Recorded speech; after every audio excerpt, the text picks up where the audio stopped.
Hello friends, welcome to GDS education academy. आज की इस वीडियो में दोस्तों हम class 9th Rajasthan history chapter number 6 Rajasthan का एकीकरण को देखेंगे। इससे पहले मैंने ऑलरेडी 5 चैप्टर कवर करवाया हुआ है, जिसकी लिंक मैंने डिस्क्रिप्शन में प्रोवाइड कर दी है। जिन्होंने इस वीडियो को नहीं देखा हो प्लीज़ जाके उस वीडियो को आप देख सकते हैं। चलिए स्टार्ट करते हैं राजस्थान का एकीकरण यानी यूनिफिकेशन ऑफ राजस्थान। 1946 ईस्वी में जब यह स्पष्ट प्रतीत होने लगा कि भारत की स्वतंत्रता अब ज़्यादा दूर नहीं है, तो इसका असर राजस्थान की रियासतों पर भी स्पष्ट दिखाई देने लगा। इस समय राजस्थान में 19 रियासतें, 3 ठिकाने व एक केंद्र शासित प्रदेश अजमेर मेरवाड़ था। आपको याद रखना है दोस्तों, अजमेर मेरवाड़ा। इस अध्याय में हम उन घटनाओं के बारे में जानेंगे जो अंततः इन विभिन्न रियासतों में बटे राजस्थान को एकीकृत राजस्थान के रूप में बदल देती है। सर्वप्रथम मेवाड़ के महाराणा भूपाल सिंह ने तारीख 25 और 26 जून 1946 को राजस्थान यूनियन बनाने के उद्देश्य से राजस्थान, गुजरात और मालवा के राजाओं का एक सम्मेलन उदयपुर में बुलाया। इस सम्मेलन में 22 राजा महाराजा उपस्थित थे। इसमें महाराजा ने एक राजस्थान संघ के निर्माण की योजना प्रस्तुत की। राजाओं ने महाराणा की योजना पर विचार करने का वादा किया। महाराणा को अपने प्रस्तावों को अमली जामा पहनाने की धुन बनी रही। उन्होंने सुप्रसिद्ध संविधानवेत्ता के एम मुंशी को अपना संवैधानिक सलाहकार नियुक्त किया। मुंशी की सलाह पर महाराणा ने उक्त राजाओं का एक सम्मेलन तारीख 23 मई 1947 ईस्वी को उदयपुर में आमंत्रित किया। राजस्थान ने सम्मेलन में राजाओं को चेतावनी दी कि हम लोगों ने मिलकर अपनी रियासतों की यूनियन नहीं बनाई तो सभी रियासतें जो प्रांतों के समकक्ष नहीं है निश्चय रूप से समाप्त हो जाएगी। मुंशी ने भी सम्मेलन में महाराणा की योजना का जोरदार समर्थन किया, किंतु अंतिम रूप से कोई लाभकारी परिणाम सामने नहीं आया।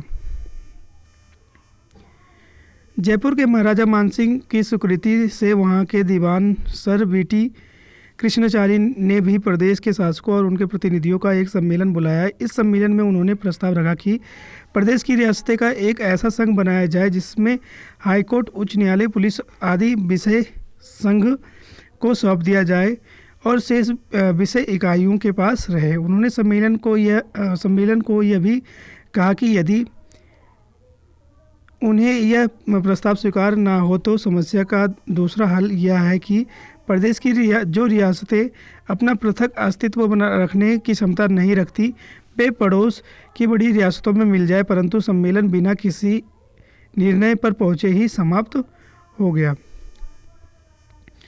अब देखते हैं मत्स्य संघ का निर्माण। देश के विभाजन के समय भारतीय उपमहाद्वीप में भीषण सांप्रदायिक दंगे भड़क उठे। अलवर और भरतपुर की रियासतें भी इन दंगों से नहीं बच सकी। भारत सरकार को इस प्रकार की शिकायतें मिली कि अलवर में दंगे भड़काने में स्वयं अलवर प्रशासन का हाथ है। भारत सरकार ने 7 फरवरी को महाराजा अलवर और डॉक्टर खरे को दिल्ली में नज़रबंद कर दिया और अलवर का प्रशासन अपने हाथ में ले लिया। भरतपुर में सांप्रदायिक दंगों के उत्पन्न स्थिति से भारत सरकार इस निर्णय पर पहुंची कि वहां का प्रशासन राज्य में कानून और व्यवस्था बनाए रखने में समर्था निकम्मा साबित हुआ है। इससे पहले भारत सरकार इस संबंध में कोई कदम उठाती स्वयं वहां के महाराजा ने भरतपुर का प्रशासन भारत सरकार को सौंप दिया।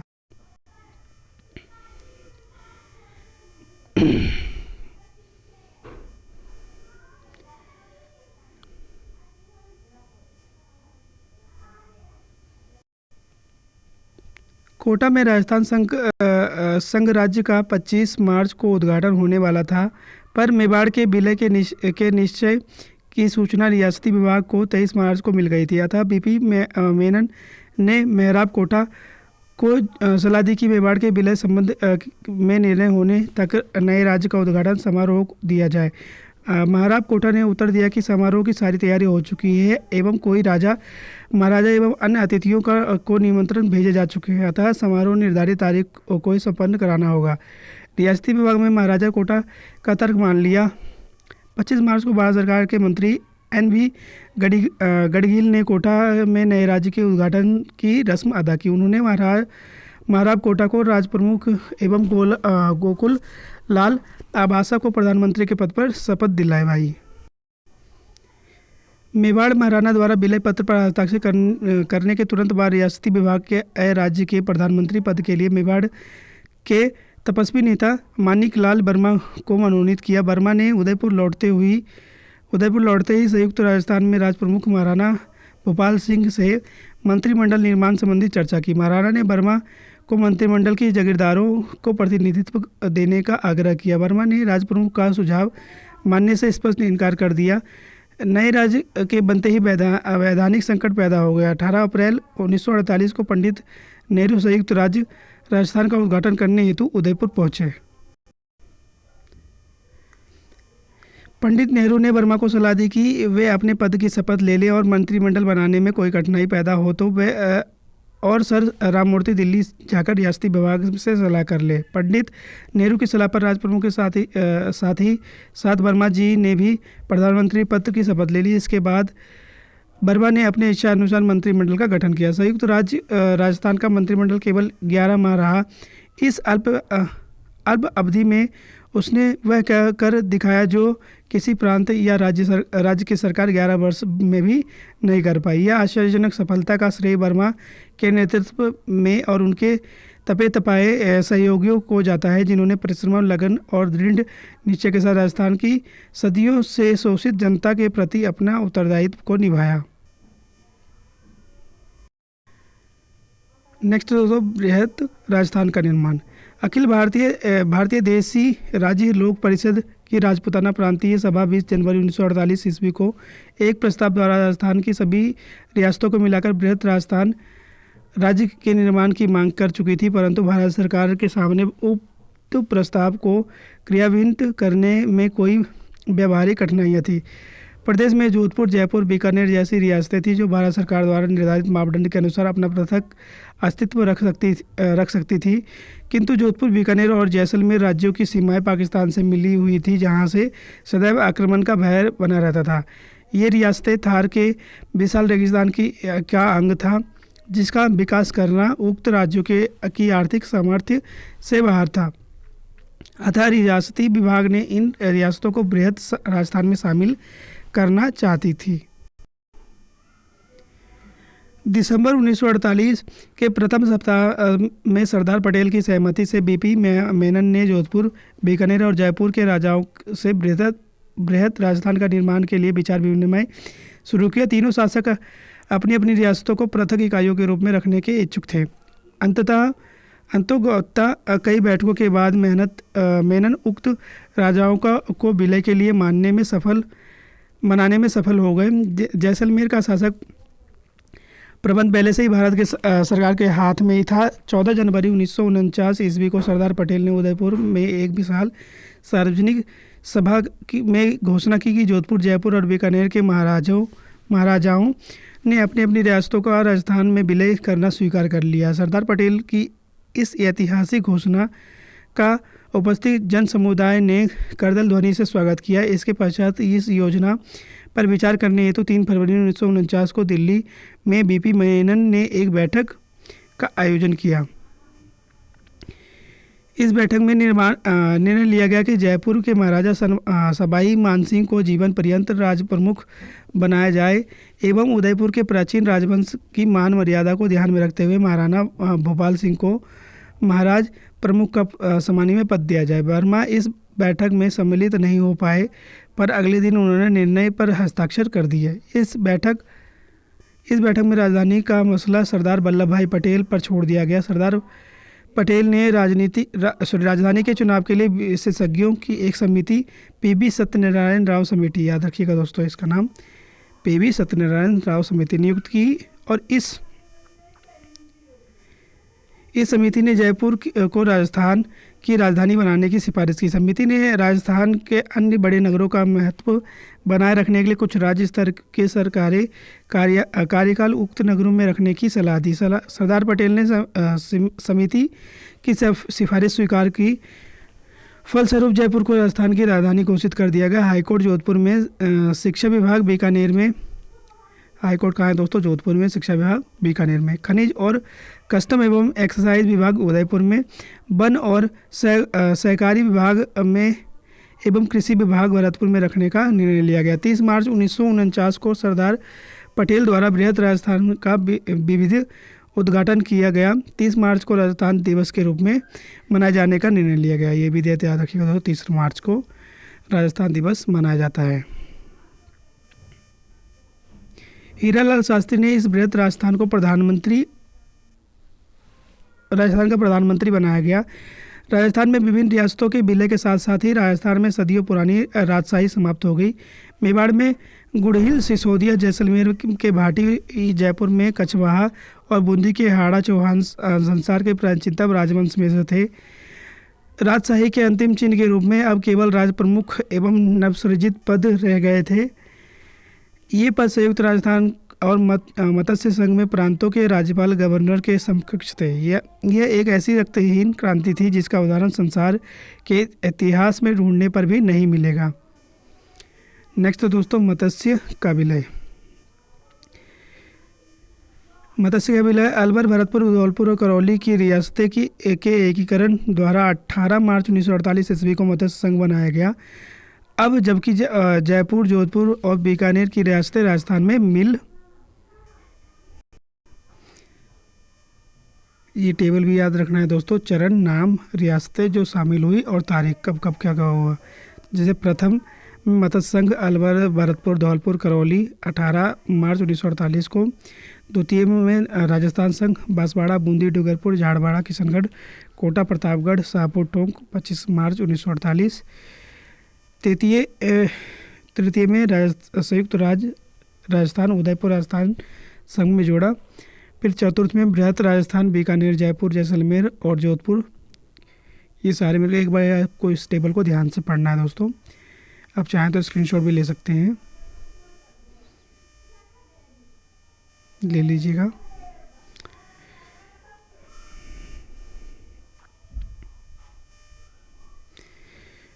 मिल गई तो मत्स्य संघ को अलग इकाई के रूप में देखने का कोई अर्थ नहीं था। इन रियासतों को बृहद राजस्थान का हिस्सा बनाने के लिए डॉक्टर शंकर राव देव समिति का गठन किया गया। भारत सरकार ने समिति की सिफारिश को ध्यान में रखते हुए मत्स्य संघ के चारों इकाइयों को 15 मई 1949 को राजस्थान में मिला दिया गया। वहाँ के प्रधानमंत्री शोभाराम को शास्त्री मंत्रिमंडल में शामिल कर लिया गया। सिरोही का प्रश्न। गुजरात के नेता सिरोही स्थित आबू पर्वत के सैलानी केंद्र को गुजरात का अंग बनाना चाहते थे। रियासती विभाग उनके प्रभाव में था। जनता के विरोध के बावजूद भी रियासती विभाग ने नवंबर 1947 में सिरोही के राजपूताना एजेंसी को हटाकर गुजरात एजेंसी के अंतर्गत कर दिया। सिरोही की जनता की मांग की सिरोही को बम्बई में न मिलाया जाकर संयुक्त राजस्थान में मिलाया जाए। कुछ ही दिनों बाद उदयपुर ने भी संयुक्त राजस्थान में शामिल होने का फैसला किया। इस अवसर पर अखिल भारतीय देशी राज्य लोक परिषद की राजपूताना प्रांतीय सभा के महामंत्री श्री हरिलाल शास्त्री ने अपने 10 अप्रैल के तार में सरदार वल्लभ भाई पटेल को लिखा कि यह जानकर प्रसन्नता हुई कि उदयपुर संयुक्त राजस्थान में शामिल हो रहा है। इससे सिरोही का राजस्थान में शामिल होना और अवश्य भावी हो गया है। फिर हमारे लिए सिरोही का अर्थ गोकुल भाई, बिना गोकुल भाई के हम राजस्थान को नहीं चला सकते। शास्त्री जी को इस तार का कोई उत्तर नहीं मिला। 18 अप्रैल को संयुक्त राजस्थान का उद्घाटन के अवसर पर उदयपुर में राजस्थान के कार्यकर्ताओं का एक शिष्टमंडल जवाहरलाल नेहरू से मिला और उनकी सिरोही के संबंध में प्रदेश की जनता की भावनाओं से अवगत कराया। पंडित नेहरू ने इस संबंध में सरदार पटेल से बातचीत की, किंतु फिर भी सरदार पटेल ने गोकुल भाई भट्ट के जन्म स्थान हाथल व कुछ अन्य स्थानों को छोड़कर शेष सिरोही गुजरात में शामिल कर दिया। इस निर्णय के फलस्वरूप सिरोही के व्यापक आंदोलन उठ खड़ा हुआ। यह आंदोलन तब समाप्त हुआ जब भारत सरकार ने अपने निर्णय पर पुनर्विचार करने का आश्वासन दिया। राजस्थान के साथ किए गए इस अन्याय का निवारण 1 नवंबर 1956 को हुआ, जबकि राज्य पुनर्गठन आयोग की सिफारिश के आधार पर सिरोही का माउंट आबू इलाका पुनः गुजरात से निकाल कर राजस्थान में मिलाया गया। नेक्स्ट है दोस्तों अजमेर का विलय। अजमेर का विलय अखिल भारतीय देशी राज्य लोक परिषद की राजपूताना प्रांतीय सभा की सदैव यह मांग रही कि बृहत राजस्थान में न केवल प्रांत की सभी रियासतें वरना अजमेर का इलाका भी शामिल हो। अजमेर कांग्रेस नेतृत्व कभी इस पक्ष में नहीं था। सन 1952 में आम चुनावों के बाद वहां हरिभाऊ उपाध्याय ने नेतृत्व में कांग्रेस मंत्रिमंडल बन चुका था। अब तो वहां का नेतृत्व यह दलील देने लगा कि प्रशासन की दृष्टि में छोटे राज्य ही बनाए रखना उचित है, किंतु राज्य पुनर्गठन आयोग में अजमेर के नेताओं के इस तर्क को स्वीकार नहीं किया गया और सिफारिश की कि उसे राजस्थान में मिला देना चाहिए। तदनुसार 1 नवंबर 1956 को माउंट आबू क्षेत्र साथ ही साथ अजमेर मेड़वाड़ा के राजस्थान को भी मिला दिया गया। इस प्रकार राजस्थान निर्माण की जो प्रक्रिया 1948 में शुरू हुई, अब 1 नवंबर 1956 को संपूर्ण हो गई। तो यहाँ पे दोस्तों हमारा राजस्थान का यूनिफिकेशन ख़त्म होता है और आई होप आपको सारी चीज़ें क्लियर हो गई होगी। तो ये भी याद रखिएगा 1 नवंबर 1956 को क्या हुई, राजस्थान की यूनिफिकेशन कंप्लीट हुई 1956 को।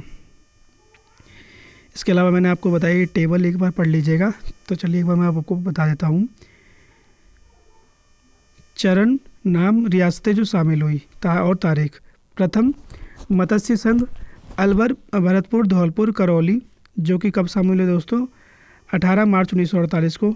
द्वितीय राजस्थान संघ बांसवाड़ा बूंदी डूंगरपुर झालवाड़ा किशनगढ़ कोटा प्रतापगढ़ शाहपुरा टोंक, ये कब शामिल हुए दोस्तों 25 अप्रैल 1948 को। किसमें शामिल हुए, राजस्थान संघ में। तृतीय में संयुक्त राज्य राजस्थान में कौन शामिल हुआ दोस्तों, उदयपुर राजस्थान संघ से जोड़ा गया 18 अप्रैल 1948 को। चतुर्थ जो चरण था, चौथा चरण बृहत राजस्थान, जिसमें बीकानेर जयपुर जैसलमेर और जोधपुर सारा राजस्थान से जुड़ी 30 मार्च 1949 को। इसके अलावा पाँचवें में संयुक्त राज्य बृहत राजस्थान में कौन जोड़ा गया दोस्तों, बृहत राजस्थान से मत्स्य संघ को जोड़ा गया। पहले मत्स्य संघ अलग था। 15 मई 1949 सिक्स्थ जो सम्मेलन था संयुक्त राजस्थान, जिसमें सारा बृहत राजस्थान में सिरोही का विलय हुआ 26 जनवरी 1950। और जो लास्ट है सप्तम पुनः गठित राजस्थान, जिसमें ग श्रेणी का अजमेर राज्य आबूरोड तालुका सिरोही रियासत का पूर्व में बम्बई राज्य से मिला हिस्सा मध्य भारत का सुनेला टप्पा संयुक्त राजस्थान से जुड़ा। और ये कब हुआ दोस्तों 1 नवंबर 1956 को। तो ये टेबल भी आपको याद रखना है, कौन सी रियासतें कब मिली और कौन से संघ में मिली। आप इसका स्क्रीनशॉट ले सकते हैं। तो यहाँ पे हमारे दोस्तों ये यूनिफिकेशन ऑफ राजस्थान क्या होता है दोस्तों कंप्लीट होता है। आई होप आपको क्लियर हो गई होगी सारी चीज़ें। अगर हमारी वीडियो पसंद आए तो प्लीज़ इसे लाइक करें, शेयर करें, और जो लोग हमारे चैनल पर पहली बार है दोस्तों हमारे चैनल को सब्सक्राइब करना ना भूलें। Thank you so much.